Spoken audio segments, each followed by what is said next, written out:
大家好，我是星岛君，今天谈下俄乌战争。俄罗斯真的没有翻盘机会了吗？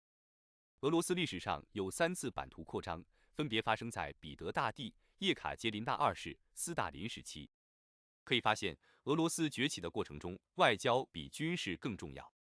西班牙王位继承战争给俄罗斯带来第一次扩张机遇。18世纪初期，由于法国崛起，打破了西欧地缘军事，英国、荷兰、神圣罗马帝国等组建了反法同盟，与法国爆发了大规模战争。这场战争持续了10几年，从陆地打到海洋，整个西欧都被卷了进去。西欧大战给了俄罗斯难得的扩张机会。彼得大帝利用英法何等强国无力对外干涉的机会，果断发动对瑞典的战争，成功夺取波罗的海沿岸大片土地，使俄罗斯从内陆国成为海陆复合型国家。彼得大帝将俄罗斯首都迁到圣彼得堡，并开启西方化的道路。法国大革命给俄罗斯带来第2次扩张机遇。1789年，法国大革命爆发，欧陆第一强国法兰西陷入内乱之中，西欧各国也因为害怕革命传播，纷纷紧闭国门。英国、普鲁士、奥地利等强国则积极干预法国内政，打算将法国大革命扼杀在萌芽之中。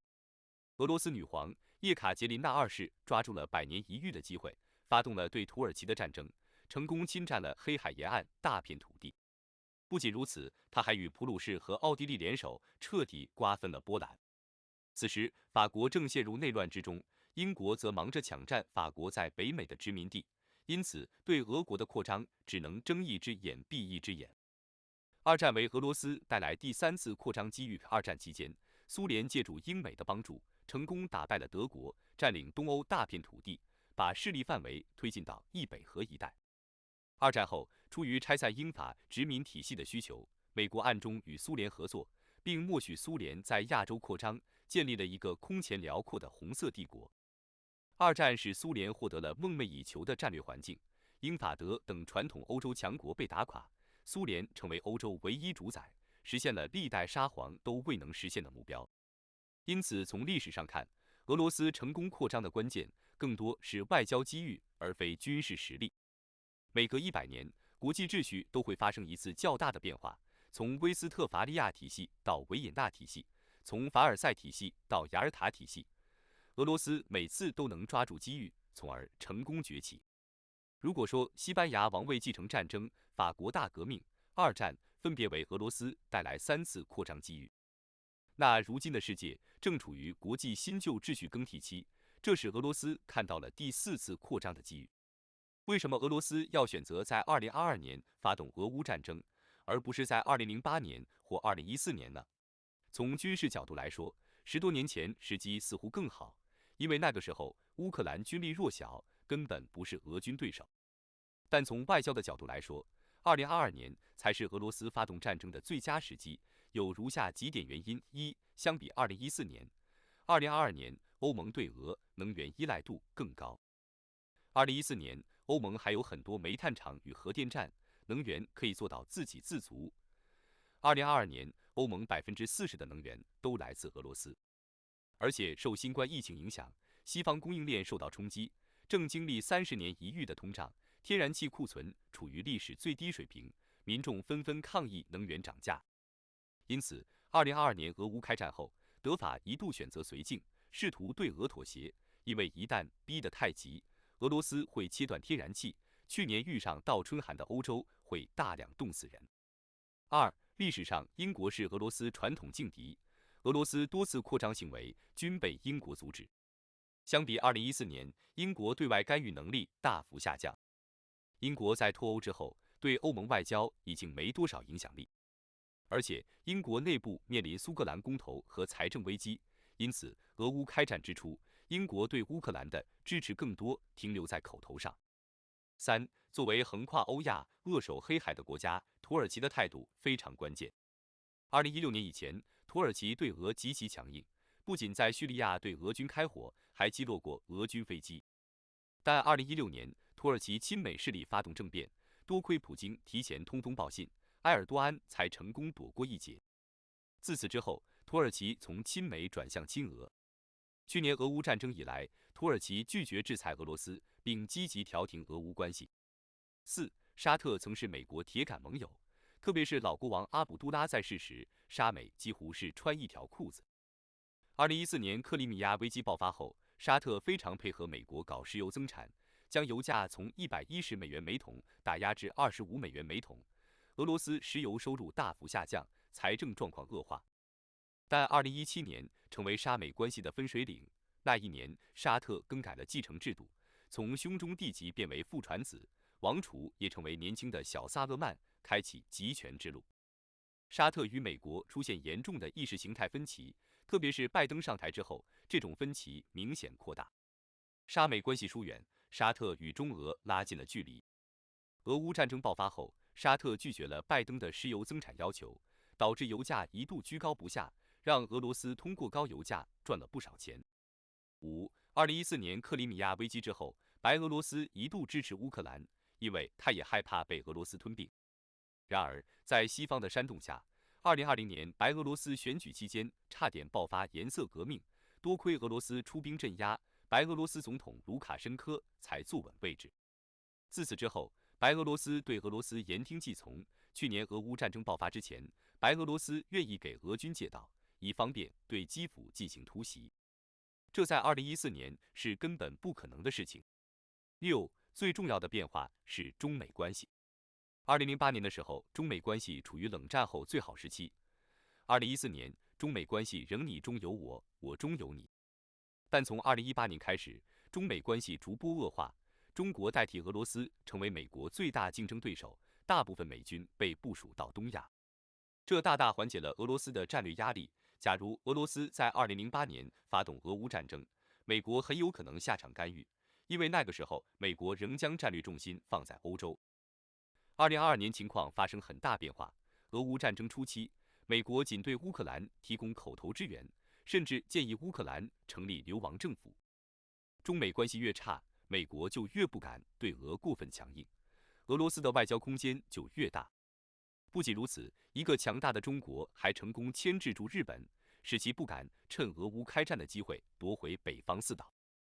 也就是说，世界上能干预俄乌战争的国家，包括中、美、德、法、英、日、印、土、沙特、白俄等国，在2022年初要么对俄绥靖，要么站在俄罗斯这边。从外交环境来看，俄罗斯发动俄乌战争的时机点拿捏得非常好。早几年容易遭遇西方干涉，晚几年容易让乌克兰加入北约。2022年是最佳时点。近10年来，国际政治最大变化是中美关系恶化。2011年，美国宣布重返亚太，将中国视为重大威胁。2018年，中美贸易战的爆发意味着中美彻底撕破脸，从竞争转向对抗。俄罗斯敢于发动俄乌战争的底气，就是来源于中美对抗带来的外交空间。都说俄罗斯是中国的挡箭牌，但中国又何尝不是俄罗斯的挡箭牌？一个强大的中国使美国不敢像以前那样全力对付俄罗斯。终于，在2022年春天，俄军向基辅开进，他们断定美国因为担忧中国的威胁，不敢出兵干预；欧洲因为天然气需求，选择绥靖；印度和土耳其会暗中支持俄罗斯；沙特等产油国则会拒绝石油增产。俄罗斯的能源武器将发挥最大效力，西方的经济制裁终究只能高举轻落。这种战略几乎天衣无缝，但普京还是漏算了一层，再好的战略也要合适的人来执行。俄罗斯面临百年一遇的扩张良机，但俄罗斯军队的战斗力显然不能与彼得大帝、叶卡捷琳娜二世、斯大林时期相媲美。号称世界第一的俄罗斯陆军竟然在乌克兰碰壁，损失极其惨重。这种结果连英美都难以置信。俄罗斯占尽天时地利，但缺乏人和。不得不说，2022年的俄罗斯占尽天时地利。中美对抗、全球高通胀、沙美关系恶化是俄罗斯的天时，白俄罗斯借道，土耳其禁止西方军舰驶入黑海，使俄罗斯拥有地利。俄罗斯的综合国力是乌克兰的10倍，乌克兰不仅是欧洲最穷的国家，财政也濒临崩溃。但俄罗斯最缺的是人和，普京高估了俄军的战斗力，也低估了乌克兰军民的抵抗决心，以至于俄乌冲突从闪电战变为消耗战，俄军陷入战争泥潭。那俄罗斯是否一定会惨败呢？未必。去年9月之前，国内舆论喜欢夸大俄罗斯的优势，认为俄罗斯越打越富，西方最终会因为能源问题对俄妥协。但去年9月乌克兰反攻以后，国内舆论又喜欢夸大俄罗斯的劣势，认为俄罗斯财政和军力都难以为继。事实上，俄罗斯既没有开战之初舆论想的那么强，但也没有现在舆论贬低的那么弱。作为一个大国，俄罗斯的资源储备和战争潜力极其雄厚，西方想扳倒俄罗斯并非易事。这里主要比较俄罗斯和乌克兰各自的劣势和短板。俄军进展与炮击密度成正比，俄罗斯的短板主要是炮弹产能不足。二战以来，苏俄陆军喜欢强调大炮主义，用火炮去撕开对手防线，给对方造成巨大杀伤。去年夏季，俄军凭借每天5万枚以上的炮弹发射量，成功压制住乌军。那个时期，乌军伤亡惨重，丢失大量领土。但随着时间推进，俄军在战前储备的1500万枚炮弹库存，至今已消耗了80%。另一方面，俄罗斯在局部动员后，兵工厂以3班倒的方式赶制炮弹，然而其1年的炮弹产量也只能提升至160万枚，这仅够在战场上打1个多月。因此，俄罗斯弹药供应压力非常大，没有炮弹，即便再多的大炮也只能成为摆设。相比之下，西方弹药供应也面临不足。俄乌开战前，美国炮弹产量仅为俄罗斯的1/10，尽管美国花重金铺设生产线，计划将炮弹产量提升了600%，从1.5万每月提升至9万每月，然而这个产量仍不够战场消耗。为了给乌克兰供应炮弹，美国不惜从韩国、以色列、巴基斯坦等国搜刮弹药，还将一部分空军炸弹改装成陆基炮弹。但即便这样，乌克兰还是面临弹药告急的问题。欧盟则更糟糕。俄乌开战以来，欧盟为了援助乌克兰，已经掏空了自家大部分弹药库存，包括德国在内的很多国家已经没炮弹了。火炮成为俄乌战争决定性武器，也就是说，到今年春夏季，俄军和乌军都会面临炮弹短缺的问题。然而，这对俄军的影响会更大，因为俄军对炮弹的依赖度比乌军高得多，在没有炮弹的时候，双方只能近距离交战。失去了火力优势的俄军在面对乌军的时候很难占到便宜，这点在去年基辅会战中已经被充分证明。炮弹制造工艺虽然不复杂，但仍需几十个工业部门配合。通过俄乌战争可以发现，无论是俄罗斯还是西方，均面临严重去工业化问题。苏联解体后，俄罗斯供应链断裂，很多武器弹药工厂倒闭，西方也好不到哪去。目前，欧美经济以服务业为主，制造业占比较低。面对大规模消耗战，欧美想临时铺设大规模弹药生产线很难，因为找不到那么多熟练工人。哪怕是技术含量很低的炮弹生产，也需要几十个工业部门配合，这对工业门类不齐全的国家来说是一大考验。俄战区和乌战区人口密度，如果说俄罗斯的短板是炮弹产能，乌克兰的短板就是人力资源储备。在开战前，乌克兰有4300万人口，是欧洲人口大国。但开战后，人口密集的乌东地区被俄罗斯占领，这一区域大约有900万人。不仅如此，开战后，乌克兰有800万人口外逃至西方，乌克兰实控人口远低于账面数据，仅2000多万人，还不如上海市。更麻烦的是，乌克兰老龄化问题严重，青壮年男性占比较低，这给征兵带来了巨大困难。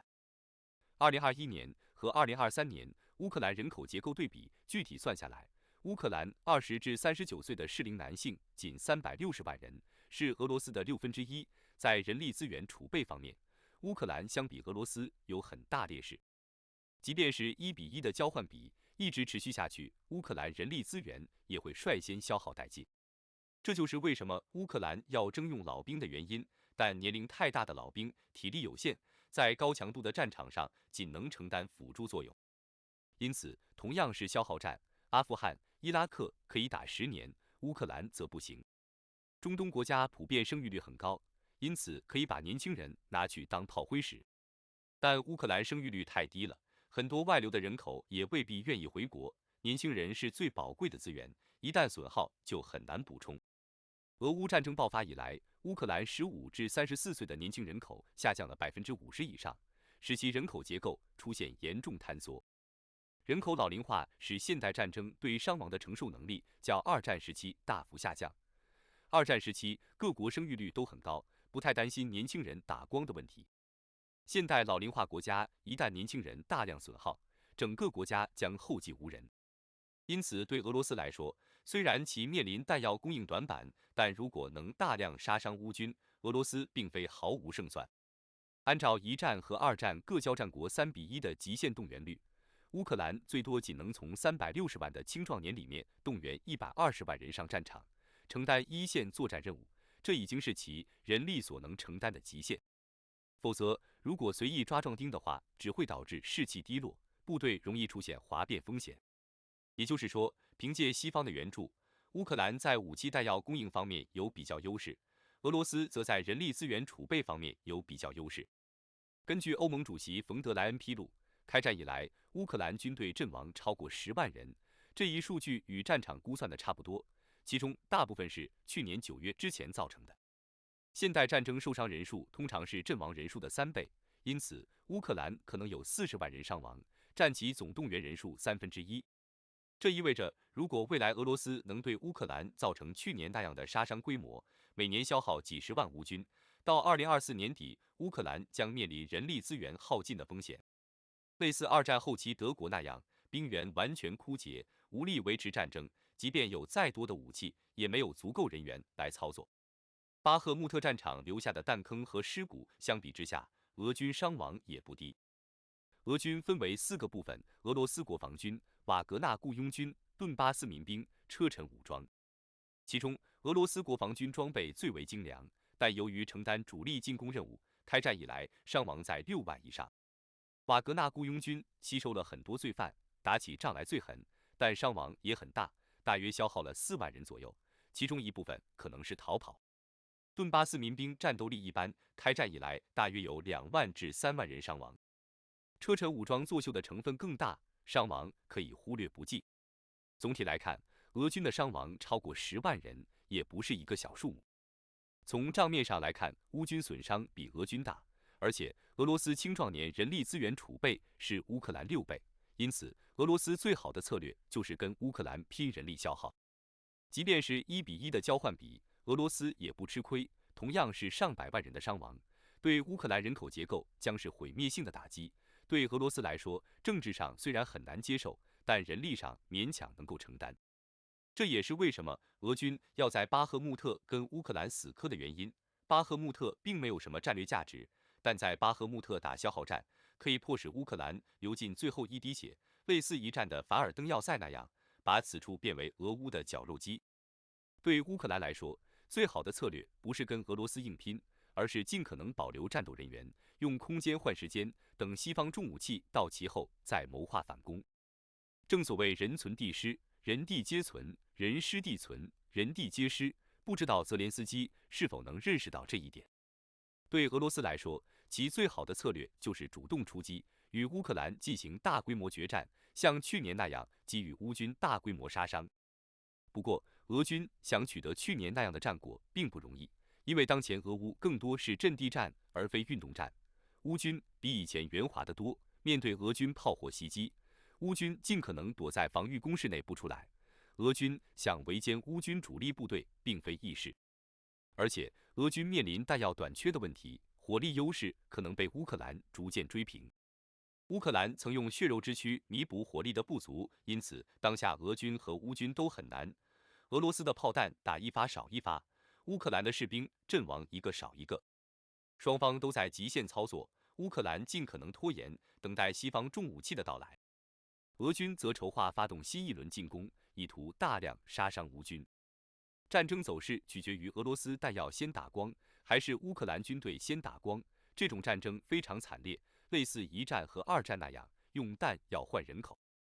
从财政的角度来看，俄乌双方暂时都不缺钱。乌克兰每个月有西方提供的50亿欧元的财政援助，乌军也可以跑到欧盟接受训练和补给。俄罗斯虽然开战以来能源收入大幅下降，财政赤字急剧攀升，但俄罗斯政府债务率非常低，举债空间很大。预计今年俄罗斯国债规模将新增3万亿卢布。除此之外，俄政府还考虑出售价值数百亿美元的黄金和人民币等外汇资产来填补财政亏空。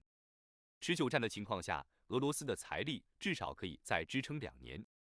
在不差钱的情况下，俄罗斯要想赢得战争，就得考虑总动员，类似二战时期苏联那样转入战时经济体制。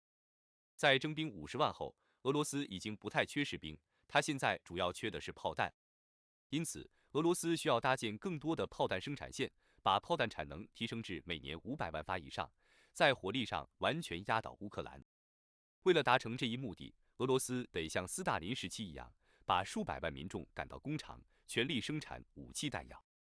总动员意味着不成功便成仁，赢了可以重建俄罗斯帝国，普京成为彼得大帝继承人；输了内部矛盾急剧上升，俄罗斯面临革命和动乱风险。总体来看，决定俄乌战争走势的，除了俄罗斯和乌克兰之外，还有美国和欧盟。任何一方撑不下去，停止支持的话，战争就有可能会提前结束。对俄罗斯来说，其最大的约束是炮弹产能，它一年生产160万发炮弹，仅够在战场上打2个月。这意味着它要么进行总动员，全力生产武器弹药，要么向东方大国买炮弹。但东方大国目前政策重心放在经济上面，不愿意轻易介入俄乌战争。对乌克兰来说，其最大约束是人力资源。乌克兰动员了100多万年轻人上战场，已经逼近其所能动员的极限。这些年轻人一旦阵亡或负伤，对乌克兰都是不可挽回的损失。因此，乌克兰必须小心翼翼动用军队，避免跟俄罗斯打消耗战，利用西方武器援助逐步建立优势。否则，即便是取得皮洛士胜利，只伤敌1000，自损800，乌克兰也有可能走向崩溃。欧盟天然气库存变动对欧盟来说，决定其对乌援助力度的主要是天然气库存变动。去年俄罗斯曾寄希望于冷冻，这样会加速欧盟天然气消耗，迫使其对俄和谈。但欧洲却迎来10年一遇的暖冬，天然气需求量大幅下降，天然气库存处于历史较高水平。在度过天然气危机之后，欧盟对俄极其强硬，不仅要求俄罗斯无条件撤军，还加大了对乌武器援助力度。未来来看，欧盟计划从美国高价购买液化天然气，以完全代替俄罗斯天然气。这一目标能否实现，存在变数。对美国来说，中期选举并不会改变对乌援助进程。无论民主党还是共和党，在对华和对俄政策上都有很强共识。如果俄罗斯想让美国改变对俄立场，只能寄希望于2024年特朗普赢得总统大选。如果特朗普担任总统，他会迅速切断对乌援助，并退出北约事务。但美国大选还有2年，特朗普选举形势也越来越不利，他最新的支持率已跌至30%，因此指望短期内美国削减对乌援助不太现实。总之，俄罗斯弹药库存、乌克兰人力资源储备、欧盟天然气库存、美国大选前景是决定俄乌战争走势最重要的4个因素。战争将持续到任意一方先撑不下去为止。